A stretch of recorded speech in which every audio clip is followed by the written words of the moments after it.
Hello, everybody, and welcome to Profiling Evil Reacts. I'm Mike King, and I was moved by some comments yesterday by Hawkins County, Tennessee Sheriff Ronnie Lawson. He was talking about the Summer Wells missing child investigation. I think the sheriff was speaking directly to all of us in this true crime community, reminding us of the important role that we play in these investigations. Well, I hope you'll take a moment, hit the like and the subscribe button, and ring the bell so that you get notifications on other videos like this one. I want to start with this coverage by News Channel 11 on the latest developments. Man, I think they've done a great job of following this case.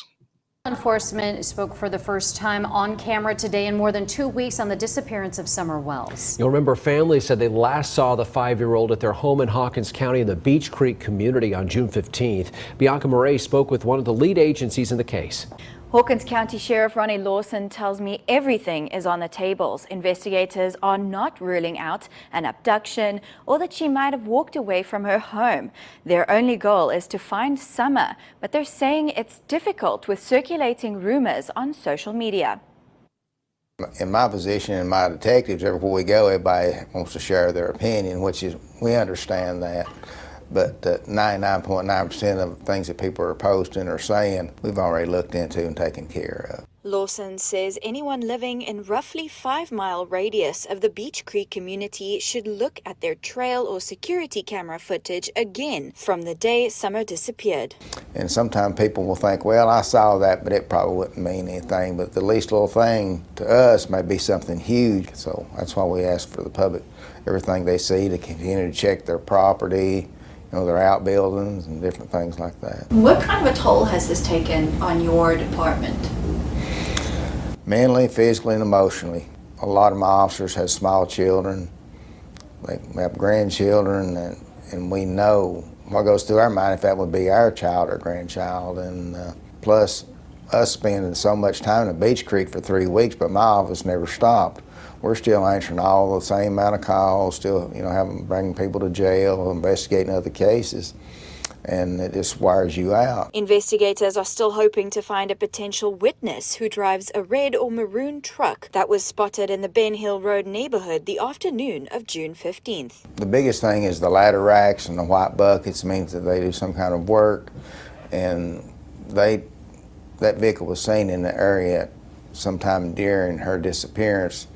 And we're just wondering if they saw something. They may hold that little piece I was talking about earlier that would blow this thing wide open, let us know where Summer is if they saw something. And we've searched and found so many of them, just not the right one yet. Sheriff Lawson tells me that if anyone has a credible tip, not a social media rumor or opinion, but something they may have seen near the Beach Creek community that day, to let authorities know.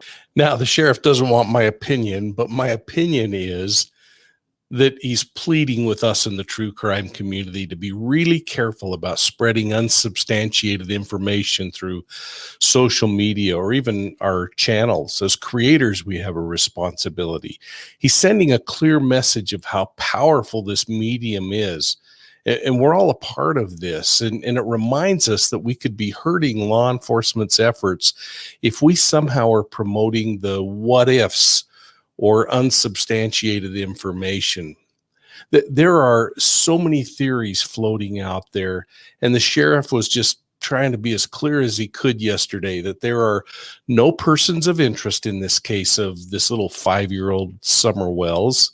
And regardless of what the rumors are and the things that are being spread on social media, again, I'm going to say there are no persons of interest right now in the case. He doesn't know if he's dealing with an abduction or a missing child case.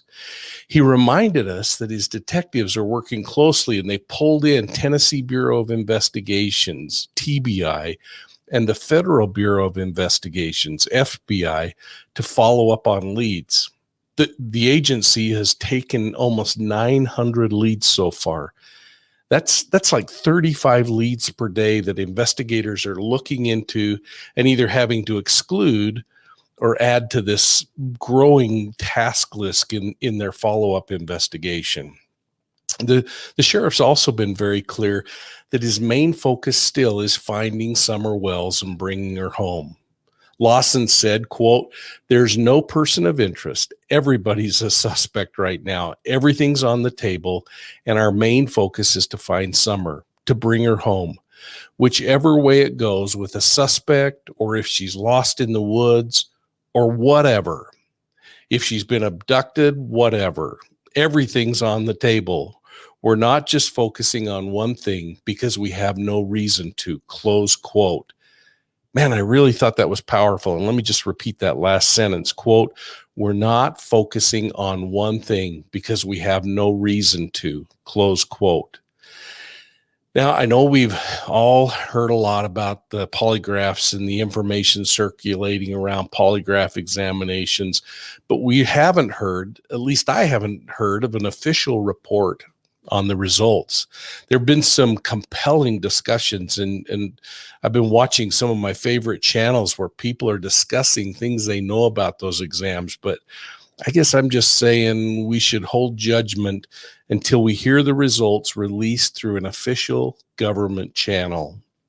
Now, we can continue to talk about and socialize that the sheriff's office is still looking for this red truck, and TBI described it as a 1998 to 2000 maroon or red Tacoma. This is just a 1999 maroon Tacoma.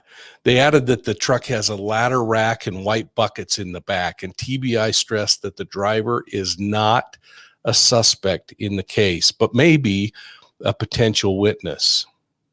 Now, Sheriff Lawson said that most of the tips received have not resulted in any kind of solid lead, and he thinks they're coming from social media mostly. He again pled and instructed us to do it the right way.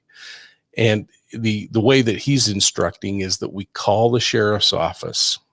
He said, if you know something, then you have to say something. Don't just start a rumor.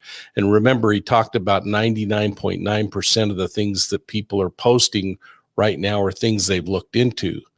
Now, the sheriff even took to Twitter to try to get his message Well, we're out. still Let's working every watch. day with the TBI and the FBI and following up a lot of leads, most of which has no results.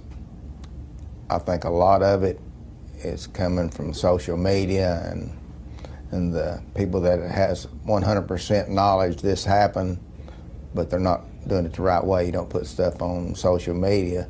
If you know something, then you have to say something to us, not just start rumors. And that's the big thing is the rumors, and people has their opinion.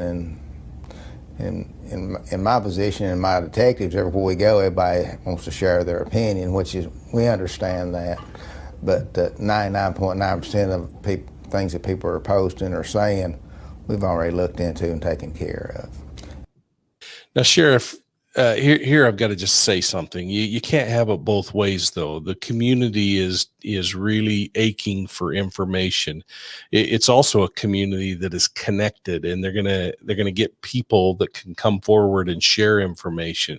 So this is a place where I think law enforcement has to become a little better at interacting with the true crime community. If you want to leverage the power of social media and this community, you have to share information and be clear what intelligence you want back from the community. Now, I think in part they've done so. The sheriff asked Beach Creek property owners to once again check their property, to look at the trail cameras, check outbuildings, barns, walk the perimeter, look under every crevice and crack. If you see something, folks, say something.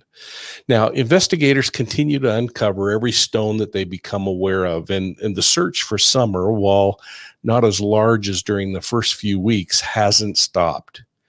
Now, is it possible that she was abducted? Absolutely. Is it possible she fell victim to an accident or even a homicide? Again, yes. I mean, anything's possible. Is it even possible that the 5-year-old wandered off and got lost, disoriented, injured?